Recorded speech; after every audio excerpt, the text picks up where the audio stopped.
Ibang lahi, grabe yung amoy guys. Pamura tuloy si Hapon, tumawa ako sa kanya. Kung tayo kasing Pilipino, parang normal lang. Yun pala guys, nakababa na kami ng train. Diretso kami sa shop kung saan lahat ng tinda may design ni Totoro. Ang ganda pa mag-picture dito guys. Kung gagala kayo ng Skytree, try nyo puntahan to guys. Lahat na makikita nyo, mga characters from Totoro. Ang gaganda ng mga items guys. Yun nga lang, may kamahalan. Sobrang daming tao sa loob ng shop. Pero worth it naman guys. Dahil nga, kung paborito mo si Totoro, kung gagala ka ng Skytree, huwag mo na palang pasinto. Yun pala guys, pagkatapos namin sa loob ng shop, umakyat na kami sa taas. Actually guys, lagi naman kami pumupunta dito sa Skytree. Yung tipo talaga namin, yung kumain. Ang liba naman, grabe guys, sa picture pa lang, makikita mong masarap na. Yun yung The Platinum Buffet Restaurant. Dahil na madaanan yung Skytree, papunta sa loob ng restaurant, dumaan muna kami ni Hapon at mag-picture-picture. After ng picture-picture at video-video, nalakad lang kami ng ilang minuto guys. Nakarating na kami kung saan nasa third floor. Pagdating namin guys, tinignan muna namin sa map.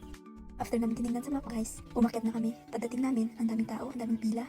Grabe guys, nagpagutom talaga ako. Dahil nga unlimited. Kung nakikita nyo, yan yung price. 1 to 3 years old, libre lang. Tapos, 3 to 10 years old, nasa 2,000 yen. Tapos, 10 years old above guys, 3,300 yen. Ang din yan guys, may dessert na. Lahat ng gusto mong kainin, pwede. Tapos, 2 oras. May drinks din. Yun pala, pagdating namin hapon sa loob, yung una namin kinuha, drinks. Meron pala yung drinks ko. Kaya po naman, ginger. Grabe guys, worth it yung 3,300 mo dito. Dahil nga, ang dami pagkain. Ayan, kung nakikita nyo yan, lahat pwede nyo kunin yan. Pag maubos mo, pwede ka ulit kumuha. Grabe guys, sobrang sarap. Lahat ng nakuha ko, naubos ko. Kain ng plato kami hapon guys. Pero mas marami yung kain ko sa kanya. Dahil nga, hindi talaga ako kumain ng lunch guys. Dahil gusto ko itry lahat. Pero, hindi ko nakain lahat guys. Grabe, sobrang dami. Tapos, sobrang gusto ko na. Yun pala guys, kung pupunta kayo ng Skytree, I recommend this restaurant to you. Grabe guys, ang sarap. Worth it talaga. Medyo pricey siya pero sobrang worth it naman dahil ang sasarap. Kung i-rate ko siya guys, 100 over 1,000. Wala akong nasayang na food guys. At ang nakuha ko, naubos ko. Yun pala guys, allergy ako sa seafood. Pero kumuha si Hapon ng soup, may shell, may crab, tsaka may isda. Nag-try ako guys, grabe ang sarap. Ngayon na ako ulit nakakain ng crab. Sinabihan pa nga ako ni Hapon, nagbaon ka ba ng gamot mo?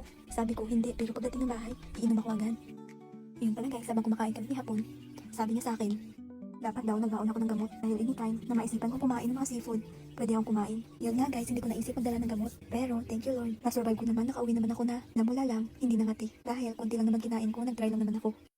Ayan guys, so pinapakita ko sa inyo yung crab na yan, sobrang sarap. At saka yung shell, grabe guys. Sabi ko nga kay Hapon, balik tayo sa susunod. Worth it na worth it talaga. Kung nakikita nyo guys, nakailang plato na ako dyan. Grabe ang sarap. Kaya kung pupunta kayo ng Skytree, dito kayo kumain. Kung gusto nyo ng unli. 3,300 yen siya guys. Pag nasa Pinas, nasa 1,260 pesos. Pag equivalent yan sa peso guys, mahal siya. Pero pag nandito ka sa Japan, parang okay naman. Worth it naman talaga.